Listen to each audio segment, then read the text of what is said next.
Hello साथियों, आप सभी कैसे हैं। हमें उम्मीद है कि आप सभी मस्त होंगे, स्वस्थ होंगे। आज अब हम लोग पढ़ने वाले हैं हिंदी का महत्वपूर्ण टॉपिक तत्सम और तद्भव। दोस्तों, ये दोनों प्रश्नों का उत्तर आप सभी को कमेंट करके बताना है। हम लोग पहले देखेंगे तत्सम और तद्भव होते क्या हैं, उसके बाद इससे बनने वाले सभी प्रश्नों को देखेंगे। दोस्तों, यह प्रश्न पार्ट 1 है, इसके बाद एक पार्ट और आएगा। पहले हम लोग देखते हैं तत्सम। तत्सम क्या होता है। तत्सम संस्कृत भाषा से लिए गए वे शब्द जो यथावत हिंदी में ग्रहण कर लिए गए, यानी जैसे थे वैसे ही ग्रहण कर लिए गए, वे तत्सम शब्द कहलाते हैं। तत्सम मतलब तत् मतलब उसी, और सम मतलब समान, यानी उसी के समान। हमारा अगला है तद्भव। तद्भव क्या है। संस्कृत में उत्पन्न, यानी संस्कृत से उत्पन्न या विकसित शब्द ही तद्भव शब्द कहलाते हैं।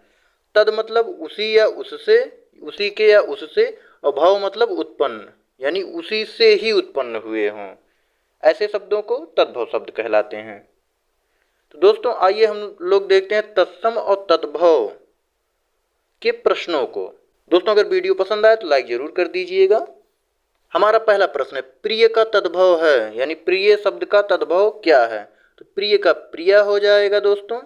अगला प्रश्न है, मक्खी शब्द का तत्सम रूप है, क्या है दोस्तों। तो वह मच्छिका है। अगला प्रश्न है, गधा का तत्सम रूप है, यानी गधा का तत्सम रूप क्या हो जाएगा दोस्तों। तो वह गर्दभ होगा, यानी सी ऑप्शन बिल्कुल करेक्ट हो जाएगा इसका। अगला प्रश्न है, गिद्ध।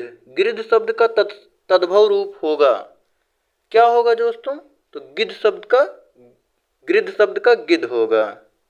अगला प्रश्न है, निम्न में से कौन सा शब्द तद्भव नहीं है। ध्यान देना दोस्तों, तद्भव नहीं है पूछा है, क्या हो जाएगा। तस्कर, यानी ए ऑप्शन बिल्कुल करेक्ट हो जाएगा। अगला प्रश्न है, कैवर्त शब्द का तद्भव रूप होगा, क्या होगा दोस्तों। कैवर्त किसका तद्भव रूप है। तो वह केवट का है, यानी सी ऑप्शन बिल्कुल करेक्ट हो जाएगा। अगला प्रश्न है, गेहूं शब्द का तत्सम रूप है, गेहूं का तत्सम रूप क्या हो जाएगा दोस्तों। तो वह गोधूम होगा, यानी ए ऑप्शन बिल्कुल करेक्ट हो जाएगा। अगला प्रश्न है, ढीठ शब्द का तत्सम है, क्या हो जाएगा दोस्तों। ढीठ का धृष्ट हो जाएगा, यानी डी ऑप्शन करेक्ट हो जाएगा। अगला प्रश्न है, खंडहर। खंडहर का तत्सम रूप है, खंडहर का तत्सम रूप क्या हो जाएगा दोस्तों। तो वह खंड गृह, यानी सी ऑप्शन बिल्कुल करेक्ट हो जाएगा। अगला प्रश्न है, निम्नलिखित में से तद्भव शब्द है, तद्भव शब्द क्या हो जाएगा दोस्तों। तो वह पिटारा, यानी सी ऑप्शन करेक्ट हो जाएगा। अगला प्रश्न है, बारात का तत्सम रूप है, तो बारात का तत्सम रूप क्या हो जाएगा दोस्तों। तो लगभग हर कोई जानता ही होगा, उसका हो जाएगा वर यात्रा, यानी डी ऑप्शन करेक्ट हो जाएगा। अगला प्रश्न है, निम्न में से तद्भव शब्द है, तद्भव शब्द कौन सा हो जाएगा दोस्तों। तो वह 14, यानी डी ऑप्शन करेक्ट हो जाएगा। अगला प्रश्न है, निम्न में से तत्सम की दृष्टि से शुद्ध है, क्या हो जाएगा दोस्तों। तो वह साटिका, यानी ए ऑप्शन करेक्ट हो जाएगा। अगला प्रश्न है, मोती का तत्सम रूप है, क्या हो जाएगा दोस्तों। मैक्टिक, यानी बी ऑप्शन करेक्ट हो जाएगा। दोस्तों, हमें उम्मीद है वीडियो हेल्पफुल लग रहा होगा। अगर हेल्पफुल लग रहा है तो लाइक करके चैनल को सब्सक्राइब जरूर करते चलिएगा। अगला प्रश्न है, मिट्टी का तत्सम रूप होगा, मिट्टी का तत्सम रूप क्या होगा दोस्तों। तो वह मृतिका होगा, यानी ए ऑप्शन करेक्ट हो जाएगा। अगला प्रश्न है, सींग शब्द का तत्सम रूप है, क्या हो जाएगा दोस्तों। तो वह श्रृंग हो जाएगा, यानी बी ऑप्शन करेक्ट हो जाएगा इसका। अगला प्रश्न है, निम्न में से तत्सम शब्द का चयन कीजिए, तो इसमें से तत्सम शब्द कौन सा है दोस्तों। तो वह व्याघ्र है, यानी सी ऑप्शन करेक्ट हो जाएगा। अगला प्रश्न है, दीर्घ का तत्सम रूप क्या होगा। तो दीर्घ का तत्सम रूप क्या होगा दोस्तों। तो वह दृष्टि होगा, यानी ए ऑप्शन बिल्कुल करेक्ट हो जाएगा।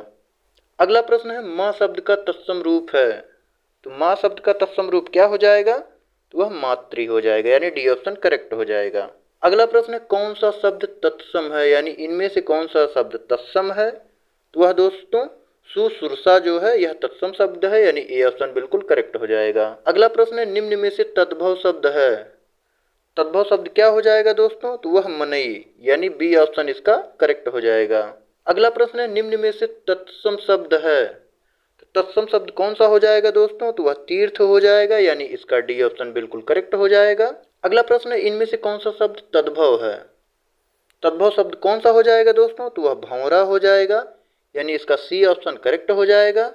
अगला प्रश्न है अंगीठी का तत्सम रूप होगा।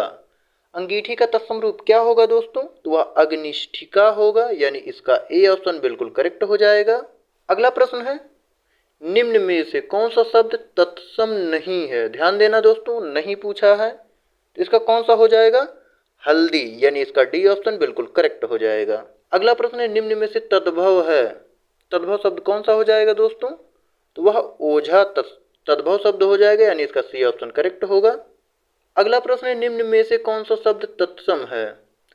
कौन सा है दोस्तों? तो वह विस्मय तत्सम शब्द होगा, यानी इसका ए ऑप्शन बिल्कुल करेक्ट हो जाएगा। अगला प्रश्न है निम्न में से तत्सम शब्द की पहचान कीजिए। इनमें से तत्सम शब्द कौन सा हो उसकी पहचान कीजिए दोस्तों। तो वह सरीसृप जो है तत्सम शब्द है, यानी इसका ए ऑप्शन बिल्कुल करेक्ट हो जाएगा। अगला प्रश्न है तद्भव शब्द की पहचान कीजिए। इसमें से तद्भव शब्द कौन सा है? तो वह निडर है, यानी इसका डी ऑप्शन बिल्कुल करेक्ट हो जाएगा। अगला प्रश्न है निम्न में से तद्भव शब्द है। तद्भव शब्द कौन सा है दोस्तों? तो वह घर है, यानी इसका सी ऑप्शन बिल्कुल करेक्ट हो जाएगा। अगला प्रश्न है अखरोट का तत्सम रूप होगा। यानी अखरोट का तत्सम रूप क्या होगा दोस्तों? तो वह अछोट होगा, यानी इसका सी ऑप्शन बिल्कुल करेक्ट हो जाएगा। अगला प्रश्न है एकल शब्द का तद्भव होगा। एकल शब्द का तद्भव क्या होगा दोस्तों? तो वह अकेला होगा, यानी इसका बी ऑप्शन बिल्कुल करेक्ट हो जाएगा। अगला प्रश्न है करपट शब्द का तद्भव होगा। करपट का तद्भव क्या होगा दोस्तों? तो वह करपट का कपड़ा होगा, यानी इसका सी ऑप्शन बिल्कुल करेक्ट हो जाएगा। अगला प्रश्न है मुद्री का तत्सम रूप होगा। मुद्री का तत्सम रूप क्या होगा दोस्तों? तो वह मुद्रिका होगा, यानी सी ऑप्शन इसका बिल्कुल करेक्ट हो जाएगा। अगला प्रश्न है परीक्षा निम्न में से किस वर्ग में आता है? तो वह तत्सम में आता है, यानी इसका ए ऑप्शन बिल्कुल करेक्ट हो जाएगा। अगला प्रश्न है उनमें किस प्रकार का शब्द है? तो वह दोस्तों तद्भव शब्द का है, यानी सी ऑप्शन करेक्ट हो जाएगा। अगला प्रश्न है कर्म का तद्भव होगा। कर्म का तद्भव क्या होगा दोस्तों? तो वह काम होगा, यानी डी ऑप्शन करेक्ट हो जाएगा इसका। अगला प्रश्न है सुवर्ण। सुवर्ण शब्द है। सुवर्ण शब्द दोस्तों एक तद्भव शब्द है, यानी ए ऑप्शन इसका बिल्कुल करेक्ट हो जाएगा। अगला प्रश्न है निम्न में से तद्भव शब्द है। तद्भव शब्द कौन सा हो जाएगा दोस्तों? तो वह कांच तद्भव शब्द हो जाएगा, यानी डी ऑप्शन करेक्ट हो जाएगा इसका। अगला प्रश्न है निम्न में से तत्सम शब्द है। तत्सम शब्द कौन सा हो जाएगा दोस्तों? तो वह मुख हो जाएगा, यानी सी ऑप्शन बिल्कुल करेक्ट हो जाएगा इसका। दोस्तों हमें आशा है कि वीडियो पसंद आ रहा होगा। प्रश्नों का संग्रह बहुत ही इंपॉर्टेंट है, सभी किसी न किसी परीक्षाओं में आए हुए प्रश्न हैं। अगला प्रश्न है तिक्त शब्द का तद्भव होगा। तिक्त शब्द का तद्भव तीता होगा, यानी ए ऑप्शन करेक्ट हो जाएगा इसका। अगला प्रश्न है हल्दी शब्द का तत्सम रूप है। हल्दी का क्या हो जाएगा दोस्तों? हरिद्रा हो जाएगा, यानी सी ऑप्शन इसका बिल्कुल करेक्ट हो जाएगा। दोस्तों हमें उम्मीद है कि आप सभी को इस प्रश्नों का संग्रह बहुत ही ज़्यादा हेल्प करेगा आपके आने वाले परीक्षा में। तो आप सभी बिना स्किप किए पूरा देखिए, और हो सके तो चैनल को लाइक करके एक सब्सक्राइब जरूर कर दीजिएगा दोस्तों।